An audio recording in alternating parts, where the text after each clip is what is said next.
বিসমিল্লাহির রহমানির রহিম। একটা ছোট গ্রামে থাকত একজন গরিব মানুষ।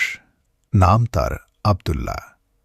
তার কোনো ব্যবসাও না, কিন্তু তার একটা জিনিস ছিল, আল্লাহর উপর অটুট ভরসা। প্রতিদিন ফজরের নামাজ শেষে সে বলত, হে আল্লাহ, আজকের রিজিক তোমার কাছ থেকেই আসবে। একদিন সে কাজ খুঁজতে বের হল, কিন্তু সারাদিন কোথাও কাজ পেল না। সন্ধ্যায় ক্লান্ত শরীরে সে একটা মসজিদের পাশে বসে পড়ল। হঠাৎ সে দেখল এক বৃদ্ধ মানুষ কাঁদছে, কারণ তার ব্যাগ হারিয়ে গেছে। ব্যাগে ছিল অনেক টাকা। আব্দুল্লাহ খুঁজতে সাহায্য করল। কিছু দূরে ব্যাগটা পড়েছিল। সে এক মুহূর্তও না ভেবে ব্যাগটা ফিরিয়ে দিল। বৃদ্ধ মানুষটি বলল, বাবা, এটা রাখো তোমার পুরস্কার। কিন্তু আব্দুল্লাহ বলল, আমি আল্লাহ ছাড়া কারও কাছে কিছু চাই না। পরদিন সকালে সেই বৃদ্ধ লোকটি আব্দুল্লাহর ঘরে এলো। সে জানতে পারল তিনি একজন বড় ব্যবসায়ী। তিনি আব্দুল্লাহকে কাজ দিলেন, আর কিছুদিনের মধ্যেই আল্লাহ তাকে রিজিক ও সম্মান দুটোই দান করলেন। মনে রাখবেন, আল্লাহর উপর ভরসা কখনও বৃথা যায় না। আব্দুল্লাহ এখন আগের মতো গরিব নন। আল্লাহ তাকে হালাল রিজিক দিয়েছেন, সম্মান দিয়েছেন।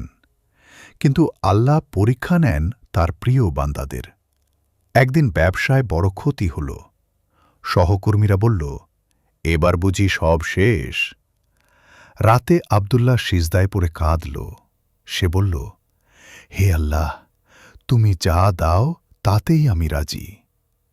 সে হারাম পথে গেল না, সুদ নিল না, মিথ্যা বলল না। দিনের পর দিন সবর করল।